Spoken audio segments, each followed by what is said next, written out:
week 6. But will it be enough? Next week they play Baylor. No, still won't be enough. The next week they play Oklahoma State. No, still won't be enough. If they can beat West Virginia, I think we can have a conversation. If their defense can stop Will Grier and the weapons he has on offense, now we got a conversation. The rest of their schedule is Texas Tech. No, doesn't count. Iowa State, absolutely not. And Kansas, absolutely not. So really, after Oklahoma, the second biggest game they're going to have is West Virginia. If they beat West Virginia, we'll have a conversation. But right now, they should be nowhere near the top 10. Absolutely not. I think they should be ranked, don't get me wrong, but not in the top 9. Absolutely not. Does Texas have that resume? Absolutely not. Absolutely not. And they won't. Now, if they can beat West Virginia, yeah, like I said, we'll have a conversation. But right now, no. It's atrocious just to think so. It's not going to happen. All right, so moving off of that soapbox, like I said, we had some great games Saturday, and we're going to go into best performance, worst performance. All right. So best performance of the week. This one, it was tough because there were so many good team performances, and I want to talk about all of them, really, because why not? So the first one off the top of my head goes to Texas A&M. You play an undefeated Kentucky, and let's just apply the rules I just said of why Kentucky is good. Number one, they're an SEC team, meaning they're going to play higher caliber teams. So you play Florida, okay? You beat them by 11 points, and you break the streak, okay? So check, that qualifies for you're good. And then you beat Mississippi State, another powerful SEC West team with a great offense, a great quarterback, a stout box, and you blow them out by 21 points. Okay, yeah. And then you play South Carolina, not really. You beat them 24-10. You're still undefeated, and you still have the leading SEC rusher, Benny Snell, on your offense as a weapon. And Texas A&M beats you 20-14 in overtime. Yeah, I mean, I'm taking Texas A&M as the best performance of the week just because of the way that, you know, you play all 4 quarters and then some and still find a way to win. You got to give it to them there.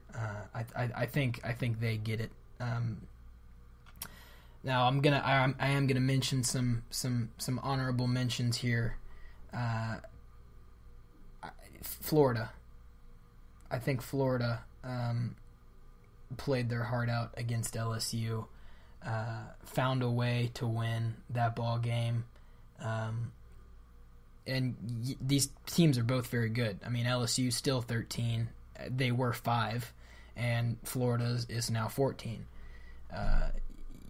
You know, you got a great team on both sides of the football here. And, you know, you find a way to win. So Florida is my other honorable mention. And then Mississippi State playing Auburn. Auburn's got a great offense this year. Gus Malzahn still knows how to draw them up. Jared Stidham, he had a great game. I mean, you got to look at his numbers this week. Fantastic numbers from him.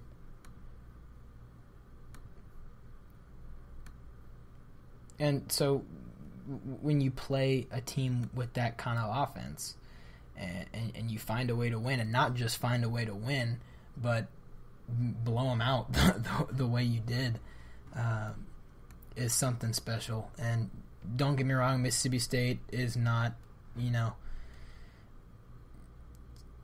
any good compared to what they should be. I thought coming into the season that they were going to be a powerhouse, but they played a great game against a really good football team, and they're ranked now.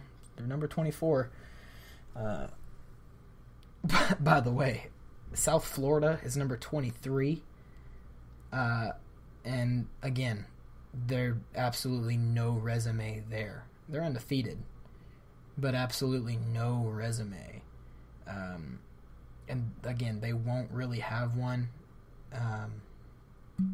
If they can hold Ed Oliver down, maybe when they play Houston in a couple weeks. But I mean, that's really all I see there. Not even close to the top 25, and they're number 23. So this whole ranking, and I get it. Like, it's weeks 6 going into 7. Like, I get it. The numbers are kind of skewed, and we don't know. But you look down the road at what these people schedule, like what these teams' schedule is going to be for the rest of the season, and you have to see, is there potential to play any noteworthy teams? Okay, no. Okay, well then you can't be considered for, good teams. That's something you have to work on in the off season. You got to schedule good teams, and if you can beat those teams, well then, okay, you're in the conversation. It might just be because I'm an SEC fan and like that's where all the powerhouse is, but it doesn't have to be. Because really, the only good teams not in the SEC that are ranked: Ohio State, Clemson, West Virginia, Oklahoma, Texas, maybe, Michigan, and that's it. That's it. SEC has most of the West ranked. 2 teams from the East ranked. Alabama, LSU, Mississippi State, Texas A&M, all from just the West. Oh, and Auburn. So 6, all from just the West. Is that right? 1, 2, 3, 4, 5, 6? Yeah, all from just the West. And then the East, of course, you got Georgia and Florida. And those are really the only 2 teams in the East worth caring about, unfortunately. But,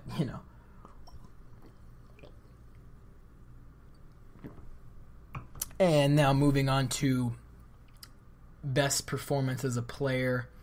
We just talked about the game, but Nick Fitzgerald, he gets best performance of the week. I was going to give it to Travion Williams because of his game-winning touchdown, but I don't like to choose these players just because of one play. I know I did it for worst performance of the week in the NFL with Kerryon Johnson, but this week I'm giving it to Nick Fitzgerald. This guy hasn't had a great season, and he comes out against a very good Auburn defense, and I mean, he puts up good numbers just with his feet. He had 28 carries. He ran the ball 28 times. You can't really throw the ball anymore with this offense, or at least they couldn't. But you still make something out of nothing. You take the opportunity of, okay, I can't really throw the ball effectively against the secondary, so I'm going to run. And I'm going to run all over you. 24 carries. He had 28 carries, 195 yards. He had 7 yards per attempt with 2 touchdowns. As a quarterback, if you're putting up those kind of numbers, you're pretty good.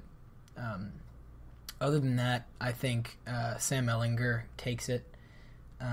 Those 2 guys are kind of up there for me this week. I think he had a fantastic game. As much as I don't like UT, you got to give it to him. You got to give credit where credit's due, and this guy came out against a decent secondary. Not the greatest box in the league, but he got it done. He had a good game. He fought hard, and he led his team to win. So you got to give credit there for him, but I still think Nick Fitzgerald takes it just because he was limited to half the playbook, and he still put up great numbers, and he still led his team to win. So Nick Fitzgerald gets my best performance of the week as a player. Worst performance as a team.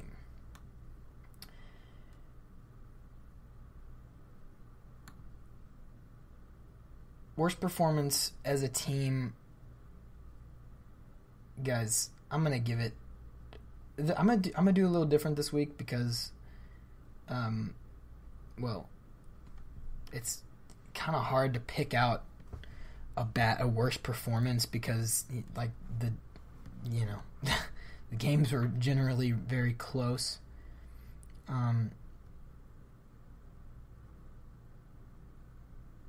I'm going to give it to Alabama's defense. Not the offense, because the offense put up 65 points again this week, which is, average. But I'm just talking about Alabama's defense. The Alabama defensive team this week was the worst performance. Arkansas has no real weapons on offense. Their offensive line is not what they used to be. A couple years back, they had the heaviest O-line in football, college and NFL. And now they're a joke. The Razorbacks are nothing this year. And in fact, they, you beat your opener. They scored 3 touchdowns on you. Then you lose to Colorado State. 34-27, which is so embarrassing for the SEC. So embarrassing. And then you lose to North Texas 44-17. And then you get blown out by Auburn, of course. And you barely, lose to Texas A&M. That's a whole nother terrible situation. But then you put up 31 points against Alabama, the number 1 team in the nation.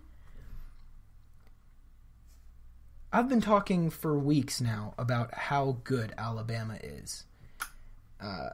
But they really haven't been as good as, they usually are on defense.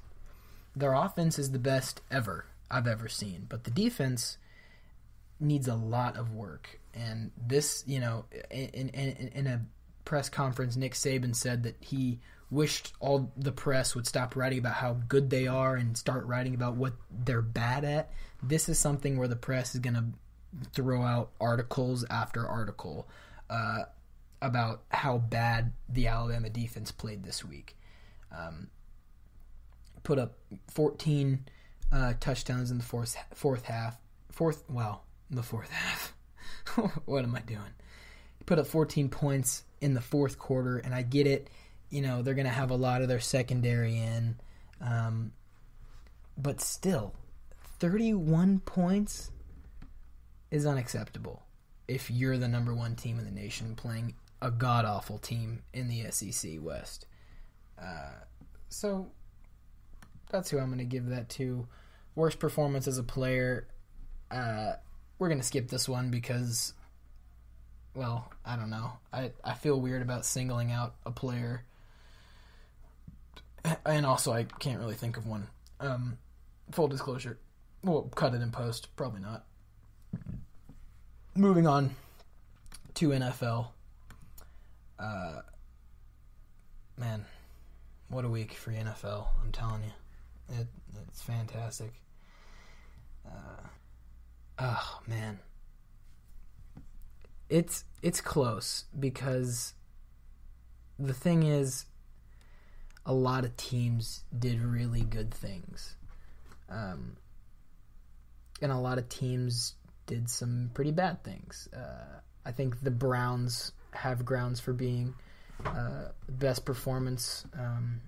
You win a tough game against, one of the best secondaries in football.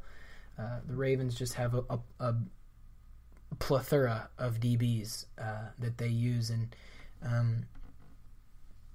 field goal battle, man. It reminded me of that Alabama LSU game. It was like 9-6.